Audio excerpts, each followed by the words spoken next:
kids just sit back and breathe that secondhand smoke. But don't worry, we took Flintstone vitamins, that's why we're all still here.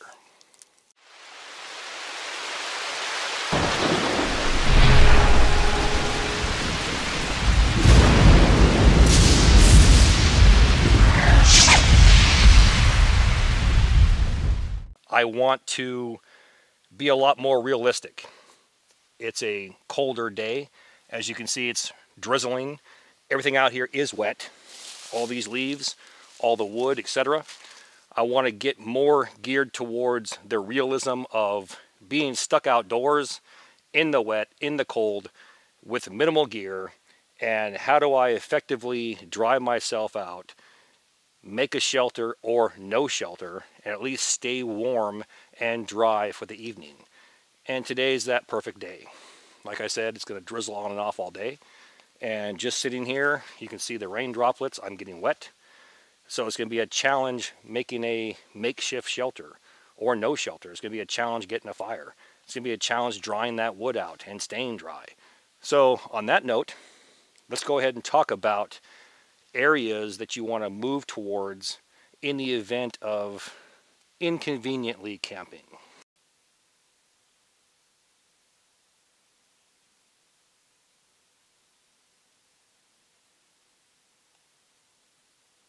Out here on one of the 100-acre properties that I frequent, there's this beautiful rock wall that you just seen. Now, if you can't put a tent up or a full tarp shelter, and all you have is a clothing on your body, or at best a poncho, which I have today, finding something like this windbreak, this rock wall that goes up 4.5 feet and extends 7 to 8 feet is a godsend. And here's why. I can easily take my poncho, drape it over the top of me, connect it to these 2 trees that you just saw. There's my ceiling. Windbreak is right here, with a fire 1 full step away, lower than my body. If I'm here and the fire's down here, where's that heat going to travel? Straight up. And I'm going to stay warm and dry, hunkering against this rock or laying down next to it all night. So on that note, let's try and clean this area out and get her done.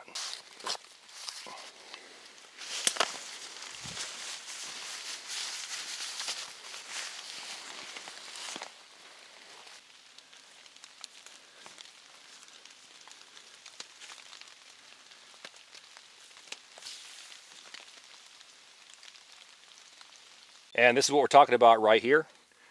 Something that's so simple it's stupid. Just finding a rock wall to block the wind. Overhang, trap the heat. Small fire right out here. I could sit down, I could lay down, dry myself out, and ride out the storm. Someone's going to say, well, you can still get wet. You still could get wet. If you go outside at all in any type of inclement weather, you could get wet. So you take that chance or stay home. So what I'm thinking right now is clean this area out and set it up with a small fire out front. Now, normally I wouldn't even care about these leaves if I was just going to sit here all night and possibly just black out against the rock. But the fact that everything is wet, that could be 2 things. One, cause conduction, where it's a colder area, a colder surface touching my body or my skin, wicking away that body heat. Or 2, they could dry out from the fire, and that'd be a fire hazard. So why not just remove this area, kick it over here, and deal with it later.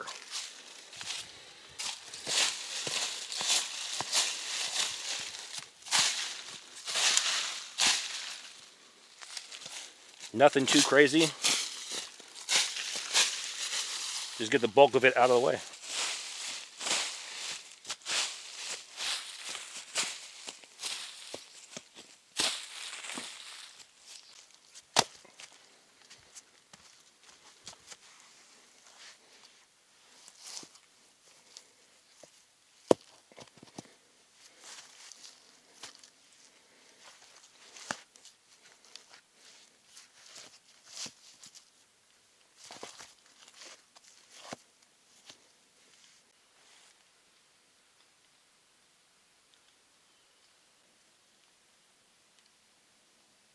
So something simple like this, it is what it is.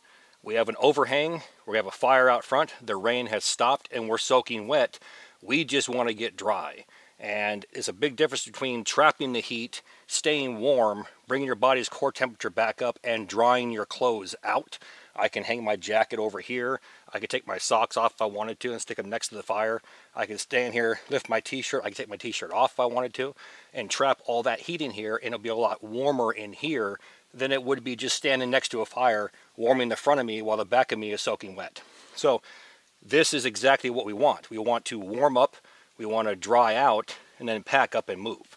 Worst case, we lean against the rock, get a few Z's. That's an added bonus.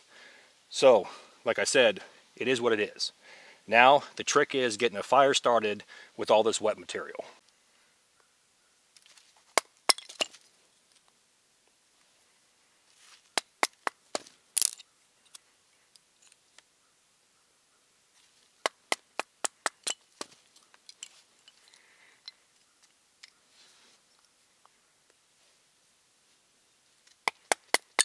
Trick to making this fire is going to be finding pencil lead size sticks, getting them lit, then working our way up to pencil size, like a number 2 pencil, then finger and thumb size. Then a good combination of all those while putting sticks and logs around it to dry them out.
Now that's going to be slow going, white smoke, and that sizzle means everything's wet.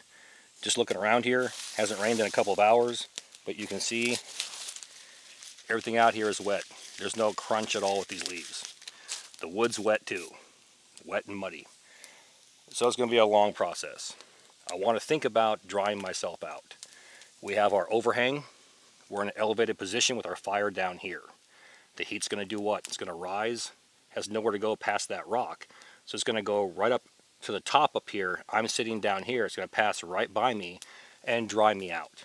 I can hang up my jacket. We have our boots and our socks to worry about. Now this is one thing I have not shown in my videos. I'm going to walk through here and find something, once again, so simple it's stupid. A couple of Y branches with a stick, drape my socks over them. I'm going to pound in 2 vertical sticks, simply hang the boots on top of that. But here's the kicker. We keep talking about elevated positions. Heat rises. I want to go ahead and place my boots and my socks above that fire so the heat's going to pass right over top of them, drying them out. We want to keep things simple. Fire pit's down here. We have this slight incline, little mound right here. I can already feel the heat rising right up through here. I'm going to place my boots right here and right here. And then we're going to put our socks right here.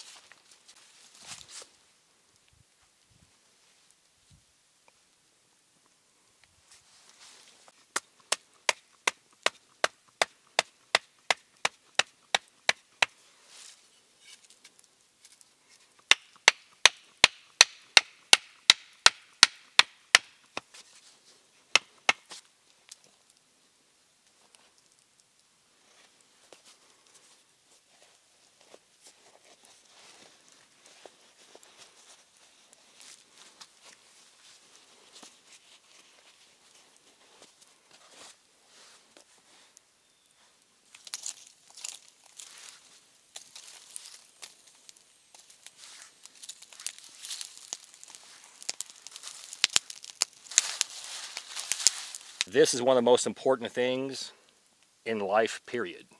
Keeping your feet warm, dry, and clean.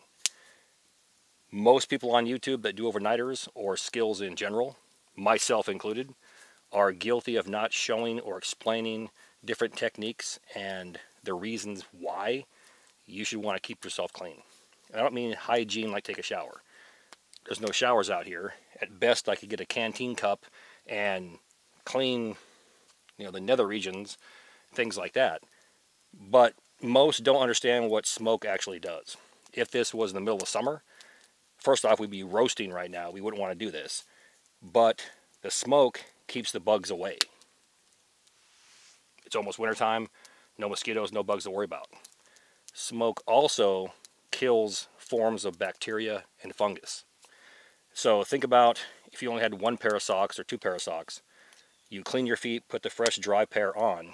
You could take these down to a creek, rinse them out, dry them out by the fire, and get that smoke, as you see right here, going up into the socks to kill that nasty odor and foot fungus. Now, are they going to be clean like a washing machine? No. But will it get you down the road and kill most of that bacteria? Yes, it will. The smoke is also getting onto my clothes, killing the stench from body odor. Again, if there was mosquitoes and bugs, they wouldn't want to be around me because I'm drenched in smoke. White smoke means there's moisture. Black smoke means there's some type of petroleum or pine resin or pitch or rubber from tires, plastic, things like that. So let's say you have a smokeless fire because everything's perfect. How do I create smoke? Well, glad you asked that. I've already made the comment that everything around here is wet. Pick up some leaves. Not too much because you don't want to douse your fire out. Go over here and simply sprinkle them on the fire. You see the smoke right there? Doing that so often will create the smoke you need to absorb into your clothes as well as your socks, killing that bacteria and stench. That's what I call a campfire right there. It's a good thing I was a kid in the 80s and 90s. Parents roll the windows up, suck down those cigarettes, turn the heater on. Kids just sit back and breathe that secondhand smoke. But don't worry, we took Flintstone vitamins. That's why we're all still here.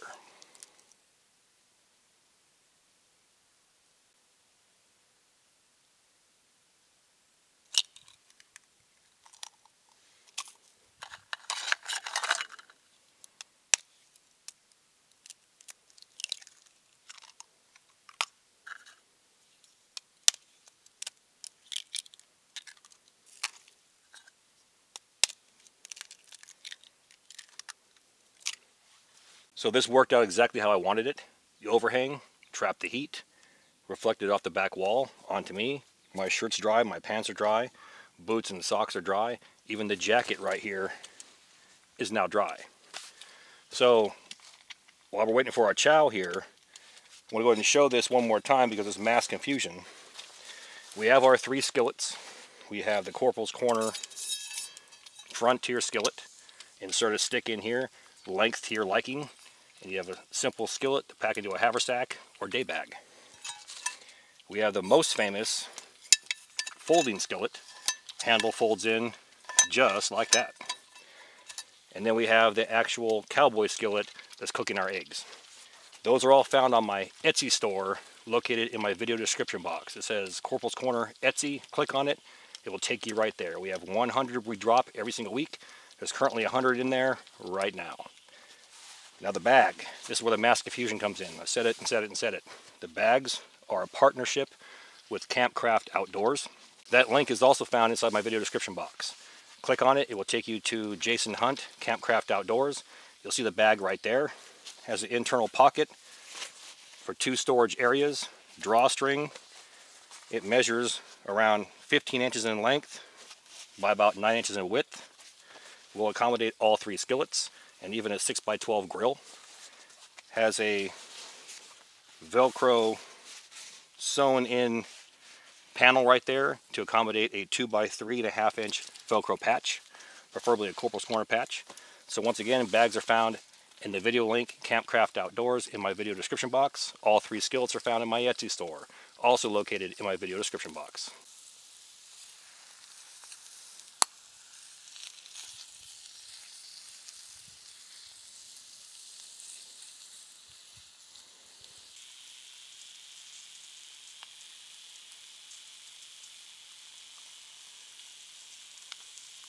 There's a lot of questions about what's going to stick. So this one right here is just seasoned with oil, and you see the eggs just slide right around inside there. I mean, they move right around freely. And like I said, once these are seasoned, everything just slides around. So before we test the product, last thing about these skillets, these plain handle ones, which are actually my favorite, and the pipe nub are going to be discontinued some point in the future. I don't have an exact date, but they're going to be discontinued because they're going to make room for something else, something more elaborate. So if you want one of these, jump on it now. Like I said, I don't have an exact date, but sometime in the near future, they're going to go bye-bye. The folders are still going to be in there in limited quantities because it takes more effort to make those. I can bang out like 50 to 60 of these in one day versus like 20 of the folders because it's more intricate work. Make sense? So, but anyway, you got 100 available in the Etsy store right now. On that note, catch you all in the few.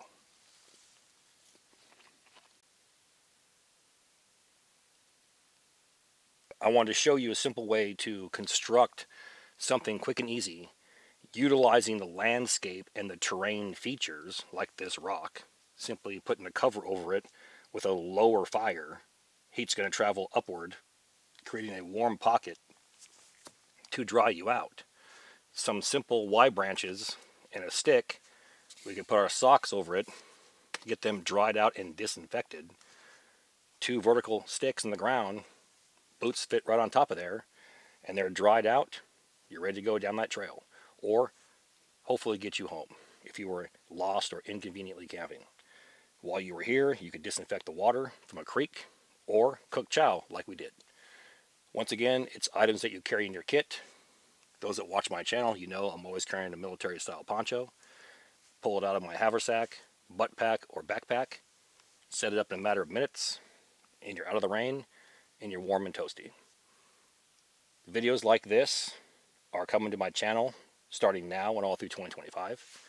We're going to get involved in a lot of things that other YouTubers are not, and into more of reality versus the fantasy of, I'm going to the woods and survive. Well, we have no idea what we're doing, but we're making good time. So I want to get involved in a lot of theory along with practical application. So bear with me. You're in for a hell of a ride. And last but not least, if you haven't checked it out yet, go to the video description box. You're going to see Survival Mastery Online YouTube channel and Survival Mastery Online, the website. Click on both. Join the YouTube channel. If you're a subscriber of mine, do me a favor. Go there, subscribe, start checking out those videos, hit the like and subscribe button. We're going to drop weekly videos on there starting next week because we have about 6 to 8 trainers that we've already filmed. So I'm going to start giving you tidbits and teasers and things like that. We took a break for a while, but now we're back. And Survival Mastery, the website. Go there, check it out. Use this code right here, Sean2024. Once again, Sean2024. Applying that code for the price of less than 2 lattes a month, you can have a subscription for a year and have access to information that is not on YouTube. And I know some people think that at some point it will filter to YouTube.